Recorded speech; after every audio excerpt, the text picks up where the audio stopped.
મારા હાથમાં છે પલાળેલા સાબુદાણા અને કેપ્સિકમ મરચું. હા, આજે આપણે વ્રતના ઉપવાસમાં ખવાય એવી સાબુદાણાની ખીચડી બનાવવાના છીએ. જોકે ભક્તો, સાબુદાણાની ખીચડી અલગ અલગ પ્રાંત અને અલગ અલગ પરંપરા પ્રમાણે બનતી હોય છે, પણ અમે સંતો કંઈક અલગ રીતે આ ખીચડી બનાવતા હોઈએ છીએ. સાચું કહું તો વ્રતના ઉપવાસની અંદર સાબુદાણાની ખીચડી બહુ ઓછી ખાવી હોય તો જ બનાવાય. બાકી ઝાઝી ખીચડી જો આ ખાઈએ તો પચવામાં બહુ ભારે છે. ફરીવાર કહું છું, સાબુદાણા પચવામાં ખૂબ જ ભારે છે, એટલે વ્રતના ઉપવાસના દિવસે આ બહુ ઝાઝી ખાઈ શકાય એવી આ ખીચડી નથી હોતી. પણ આજે આપણે એવો પ્રયાસ કરીશું કે આ સાબુદાણાની ખીચડી પચવામાં સૌથી સરળ પણ બને અને સૌથી હેલ્ધીએસ્ટ વસ્તુ આ સાબિત થાય. તો આવો આજના દિવસે સાબુદાણાની ખીચડી આપણે જોઈ લઈએ. સૌને ભાવતી જય સ્વામિનારાયણ, જય શ્રી કૃષ્ણ, જય સિયારામ, હરિ બોલ. ભક્તો, આજની સાબુદાણાની ખીચડીને વધારે હેલ્ધી બનાવવા માટે આપણે વધારે પ્રમાણમાં શાકભાજીઓ લીધા છે. યુઝ્યુઅલી બધા ફક્ત બટેકું નાખતા હોય છે, પણ અમે સંતો વધારે હેલ્ધી બનાવવા માટે મરચું નાખીએ છીએ, કેપ્સિકમ, ગાજર હોય તો એનો પણ ઉપયોગ કરી શકીએ છીએ, ટામેટું પણ ઉપયોગ કરીએ છીએ, લીંબુ, કોથમીર અને લીલી મરચી વગર તો સાબુદાણા સારા નહીં જ લાગે. બાકીના ઉપરના જીરું, આખું જીરું ઇત્યાદિ જે સાદા મસાલાઓ છે એનાથી આપણે આજની રેસીપી તૈયાર કરવાના છીએ. અને સૌથી મહત્ત્વની વસ્તુ એટલે કે સાબુદાણા. એક વ્યક્તિના માપ પ્રમાણે મેં 3 મુઠ્ઠી સાબુદાણા ગઈકાલ રાત્રે પલાળી દીધેલા અને કમસકમ 8 થી 10 કલાકનો ટાઈમ ગયો છે અને ત્યારે સાબુદાણા બનવા માટે રેડી છે. ફરીવાર કહું છું કે સાબુદાણાને વધારે સ્વાદિષ્ટ બનાવવા માટે, ફિક્કા ના લાગે એ માટે વધારે પલળવા દેવા જરૂરી છે, કારણ કે 4 થી 6 કલાકની અંદર સાબુદાણા પરફેક્ટ ફૂલી જશે એવી ગેરંટી નથી હોતી, થોડા કાચા રહેતા હોય છે. અને એના માટે કહું છું કે 8 થી 10 કલાકનો ટાઈમ આપજો તો સાબુદાણા છે વધારે સારા બનશે. અને હા, બધા જ લોકો સિમ્પલ સાદા પાણીની અંદર સાબુદાણા પલાળતા હોય છે, પણ અમે સંતો પલાળતી વેળાએ જ આની અંદર મીઠું નાખી દેતા હોઈએ છીએ, વ્રતનું નમક નાખી દેતા હોઈએ છીએ, અને જેના કારણે હવે આ સાબુદાણા સીધા જ આપણને ખરહટા લાગશે, થોડા ખારા લાગશે અને એના કારણે જેનો સ્વાદ છે એ વધી જશે. ભક્તો, આ મહત્ત્વની વાતને હું ફરીવાર દોહરાવું છું કે રાત્રિએ પલાળતી વખતે સાદા પાણીની અંદર સાબુદાણા નાખ્યા પછી એના પ્રમાણમાં નમક નાખી દેવું જરૂરી છે. જો મીઠું ત્યારે નાખી દઈશું ને તો પાણીની સાથે સાથે સાબુદાણા છે નમકને પણ શોષી લેશે અને એના કારણે દાણો છે ટેસ્ટી લાગશે, ટેસ્ટી બની જશે. નહીંતર જનરલી બનતું કેવું હોય છે કે આપણે ઉપરથી પછી બનતી વેળાએ મીઠું નાખીએ છીએ, પણ આપણને ખબર છે કે સાબુદાણાની જે સતહ છે, પરત છે એ બહુ કડક હોય છે, એટલે તાત્કાલિક મીઠું અંદર શોષશે નહીં અને પછી આપણે વધારે નમક નાખીશું તો પછી એનો સ્વાદ બગાડશે અને અંદરથી તો સાબુદાણો છે એ આપણને મોળો લાગે છે, ફિક્કો લાગે છે. અને જેના માટે કહું છું કે ટ્રાય કરજો, પલાળતી વેળાએ જ નમક નાખી દેશો તો સાબુદાણા છે એકદમ ટેસ્ટી અને સ્વાદિષ્ટ બનશે.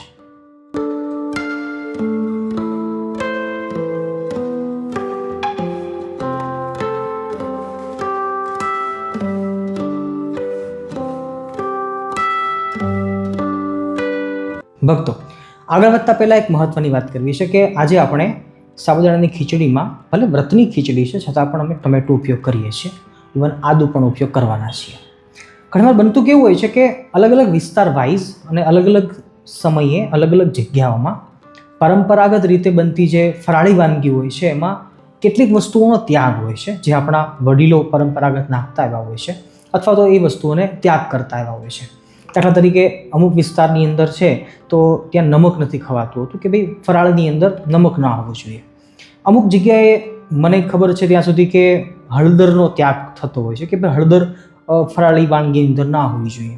અમુક જગ્યાએ ટામેટાનો પણ ત્યાગ હોય છે, અમુક જગ્યાએ આદુનો પણ ત્યાગ હોય છે, છોડો, અમુક જગ્યાએ તો બટેકાનો પણ ત્યાગ હોય છે અને અમુક જગ્યાએ મગફળીનો પણ ત્યાગ હોય છે. તો કહેવાનું તાત્પર્ય છે કે, અને હા, જો સાબુદાણાની વાત નીકળી છે તો એ વાતની ચોખવટ કરું કે હજુ પણ અમુક વિસ્તારમાં અમુક લોકો છે એની માન્યતા છે કે સાબુદાણા છે એ ફરાળી વાનગી ના કહેવાય, એટલે ફલાહારમાં આપણે ન ખાવી જોઈએ. ઇન શોર્ટમાં વાત કરતો આપણે રિસ્પેક્ટ સાથે બધાની વાતને કબૂલીએ છીએ, પણ અહીંયા એ વાતનું અનુસંધાન રાખવું જોઈએ કે આપણા વિસ્તારમાં જો જે તે વસ્તુ ન ખવાતી હોય તો આપણે બીજાને બ્લેમ ના કરી શકીએ. બીજા ખાતા હોય તો આપણે રિસ્પેક્ટ આપી અને એને સ્વીકાર કરવો જોઈએ. ટૂંકમાં વાત એટલી જ કરવાની છે કે અમે સંતો છે પરંપરાગત રીતે જે વસ્તુઓ ફરાળની અંદર નાખતા હોઈએ ઉપયોગ કરતા હોઈએ એ વસ્તુ હું તમને શેર કરતો હોઉં છું. ઘણીવાર એ વસ્તુ તમારા વિસ્તારમાં ન ખવાતી હોય તો તમે એને સ્કીપ કરી શકો છો. જેમ હું વાત કરી રહ્યો છું એમ બીજા પણ જે શીખવાડનારા લોકો હોય તો એમાંથી પણ આપણે આ વાત શીખવી જોઈએ કે આપણે જે ત્યાગ કરવાનું પરંપરાગત રીતે આપણા વડીલોએ પૂર્વજોએ ઘડિયાઓએ શીખવાડ્યું હોય તો એ રીતે આપણે એ વસ્તુનો ત્યાગ કરી શકીએ છીએ અને વ્રતના ઉપવાસની ફરાળી વાનગીઓ આપણે બનાવવી જોઈએ. દરેક શાકભાજી આપણે અલગ અલગ રીતે ચોપ કરી લીધા છે, જેમાં કેપ્સિકમની સાઇઝ થોડીક મોટી રાખી છે, બટેકું છે મીડિયમ સાઇઝનું આપણે કટિંગ કર્યું છે, ગાજર છે થોડુંક એનાથી નાની સાઇઝનું છે અને ટામેટાં એકદમ નાની સાઇઝના રાખ્યા છે. મરચાં આપણે મોટી સાઇઝ રાખી છે, પણ દરેક શાકભાજી છે એને નાના મોટી સાઇઝમાં એટલા માટે કટ કર્યા છે કારણ કે આપણે આગળથી એને ફ્રાય કરવાના છે, અમુકને શેલો ફ્રાય કરવાના છે, એટલે એ વાત છે આપણે આગળ હવે જોઈએ છીએ. 5 થી 6 ચમચી આપણે ઘી નાખ્યું છે. ગાયનું ઘીનો ઉપયોગ આપણે કરી રહ્યા છીએ, તમે તેલ પણ નાખી શકો છો. અને ઘી ગરમ થશે એટલે તરત પછી આપણે કેપ્સિકમ મરચાં અને સિંગદાણા એને આપણે શેલો ફ્રાય કરીને બહાર કાઢી લેવાના છે. ઘી ગરમ થાય એટલે સિંગદાણાને બહુ આછા સાંતળી લો, દાજી ન જાય, બળી ન જાય. સાબુદાણાની ખીચડીની અંદર સિંગદાણા બહુ સરસ લાગતા હોય છે. ફ્રાય કરી એને કાઢી લો. અને હવે વારી છે કેપ્સિકમ મરચાંની. સારી રીતે એને શેલો ફ્રાય કરવાના છે અને પછી બહાર કાઢી લેવાના છે. થોડી ડિઝાઇન પડી જાય એટલે આપણે મરચાંને કાઢી લઈશું. અહીંયા એ વાતનું ધ્યાન રાખજો કે મરચાં પૂરેપૂરા પકાવવાના નથી. ગરમ તેલની અંદર શેલો ફ્રાય થશે એટલે મરચાં ખાવા લાયક થઈ જશે. આ પાછળથી આપણે આને ઉમેરવાના છે. તો આટલી ડિઝાઇન પડવી જરૂરી છે. ઉપર ડિઝાઇન પડી જશે એટલે કેપ્સિકમ મરચાં તૈયાર છે. હવે વારી છે તીખી મરચીની.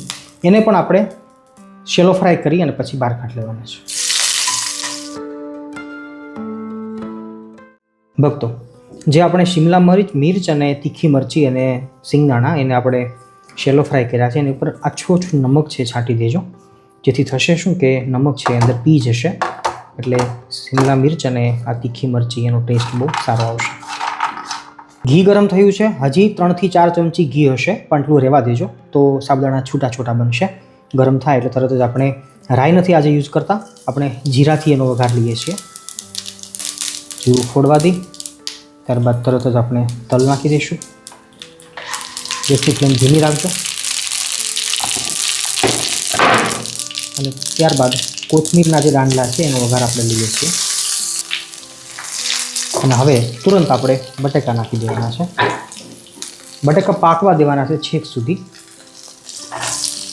અડધે પહોંચશે પછી આપણે ગાજર નાખીશું.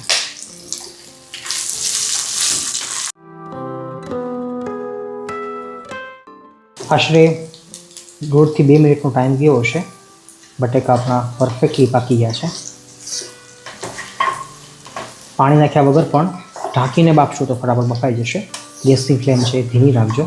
જો સરસ રીતે પાકી ગયા છે. હજી આગળ કૂક થવાના છે એટલે ચિંતાનો વિષય નથી. હવે આપણે આ સ્ટેજ ઉપર ગાજર નાખી શકીએ છીએ. ગાજરને ફક્ત ઓછી વાર લાગે છે એટલે આપણે પાછળથી નાખ્યા છે. ગાજર જ્યાં સુધીમાં પૂરા પાકી જશે ત્યાં સુધીમાં બટેકું છે એ પરફેક્ટ પાકી જશે. બટેકા અને ગાજર અને આગળથી આપણે ટમેટાં નાખવાના છે એટલે એટલા પૂરતું નમક આપણે હાલ નાખી દઈએ છીએ. તો શું થશે કે પાકતી વેળાએ નમક છે બટેકા અને ગાજર છે પકડી જશે. આપણે ન ભૂલવું જોઈએ કે સાબુદાણાને આપણે ઓલરેડી પહેલાં મીઠાના પાણીમાં સોક કર્યા છે એટલે સાબુદાણાની અંદર તો આપણે નમક નાખવાની જરૂર જ નથી, પણ આપણે ઉપરથી જે વેજીટેબલ્સ નાખી રહ્યા છીએ એના પૂરતું આપણે નમક એ નાખી રહ્યા છીએ. તમે વ્રતનું નમક યુઝ કરજો, સેંધા નમક જરૂરી છે. ફક્ત 1 મિનિટનો ટાઈમ લીધો હશે અને ગાજર સરસ તળાઈ ગયા છે. હવે આ સ્ટેજ ઉપર આપણે ટમેટાં નાખી શકીએ છીએ, ઇવન હળદર પણ નાખી શકીએ છીએ.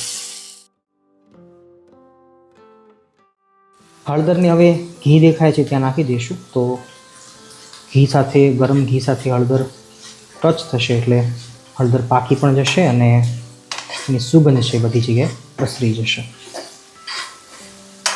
અડધી ચમચીથી પણ ઓછી આપણે હળદર નાખી છે, ફક્ત કલર પકડાવવા પૂરતી. લુક એટ ધીસ, કેટલો સરસ વઘાર દેખાઈ રહ્યો છે. અને હવે આપણે ઉપરથી ટમાટરને નાખી દઈએ છીએ.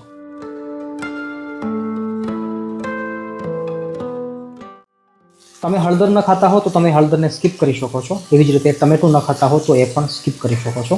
આપણે આદુ અને રાઈ તો ઓલરેડી નાખ્યું જ નથી. અને તમે જે પણ વસ્તુ ન ખાતા હો તો તમે એને સ્કીપ કરી શકો છો. ટામેટાં પાકી ગયા છે અને જોઈએ છીએ તો ઘી છે એ છૂટું પડવા માંડ્યું છે. તો સાબુદાણાને સરસ મેક શ્યોર કરજો કે પાણી નીકળી ગયું હોય, નીતરી ગયા હોય. અને હવે આપણે આ સ્ટેજ ઉપર સાબુદાણા નાખી શકીએ છીએ. ચોખ્ખા પાણીથી ફરીવાર લાસ્ટમાં ધોશો તો ચિકાશ છે નહીં રહે. સાબુદાણાની ખીચડી છે છૂટી છૂટી સારી લાગતી હોય છે. પણ જુઓ તો તમે સાબુદાણા 10થી 12 કલાક પલળે ને એટલે આટલા પોચા થઈ જાય. અને પોચા થઈ જવા જરૂરી છે. જુઓ, આપણે હાથથી દબાવીએ છીએ તો ઇઝીલી દબાઈ જાય છે. જુઓ, અને ઓલરેડી આપણા આ સાબુદાણા છે એ મીઠાના પાણીવાળા છે એટલે બહુ જ સરસ સ્વાદિષ્ટ લાગશે. અને તમે પણ આવી રીતે ટ્રાય કરજો. સારી રીતે ચલાવી લઈએ છીએ. ગેસની ફ્લેમ અહીંયા એકદમ ધીમી રાખવાની છે, કેવા પૂરતી જ સ્ટાર્ટ. અને 1.5થી 2 મિનિટનો ટાઈમ આપીશું તો સાબુદાણાની ખીચડી છે તૈયાર થઈ જશે. સારી રીતે ચલાવી લઈએ અને પછી આપણે એને 1 મિનિટનો ટાઈમ આપવાનો છે ઢાંકીને. પણ ત્યાં સુધીમાં આપણે થોડુંક ગોળ નાખીએ છીએ. ગળપણથી શું થશે કે ખટાશ અને ખારાશ બંનેનું બેલેન્સિંગ આવશે.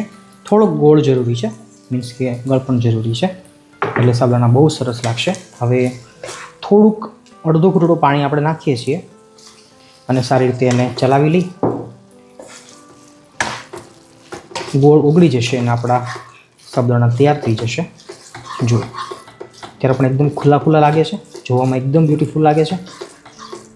એક વસ્તુ મિસ થઈ છે, આપણે મીઠો લીમડો નાખ્યો નથી, પણ તમારી પાસે હોય તો તમે નાખજો. મારા જોડે નહોતો એટલે હું એ વસ્તુ મેં નાખી નથી. હવે આને 1/2 મિનિટ માટે આપણે ઢાંકી દઈએ છીએ.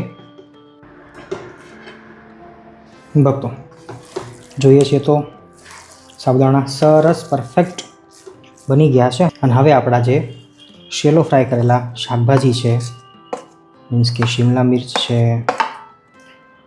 સિંગદાણા છે, તીખા મરચાં છે, બધી જ વસ્તુ છે બહુ સરસ લાગશે.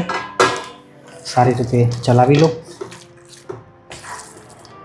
લુકમાં પણ આ ખીચડી બહુ સારી લાગશે અને ટેસ્ટમાં પણ સારી લાગશે. કારણ કે તીખી જે આપણે આ મરચી છે તો એનો ઝાયકો પણ આવશે અને દેખાશે પણ ખરા. એવી જ રીતે શિમલા મિર્ચ છે એની પણ પોતાની એક સુગંધ હોય છે, તો એ પણ સાબુદાણાની ખીચડીને બહુ જ સ્વાદિષ્ટ બનાવે છે. શાકભાજી નાખ્યા પછી લીંબુ નાખી દઈએ છીએ. હું એક આખું લીંબુ નાખું છું, તમે સ્વાદ અનુસાર નાખજો. લીંબુનો ટેસ્ટ પણ બહુ સારો લાગશે. મુખ્ય 3 વસ્તુનું ધ્યાન આપણે રાખ્યું છે: લીંબુ, ગળપણ અને નમક. સારી રીતે ચલાવી લો. તમે આવી રીતે અવશ્ય ટ્રાય કરજો અને કહેજો કે કેવી લાગી તમને. છેલ્લી આપણી શરત પ્રમાણે જે પણ બનાવો ઠાકોરજીને ધરાવજો. ભગવાનને ધરાવશો તો એ ભક્તિ સ્વરૂપ બની જશે. મળીએ છીએ ફરીવાર નવી એક રેસીપી સાથે.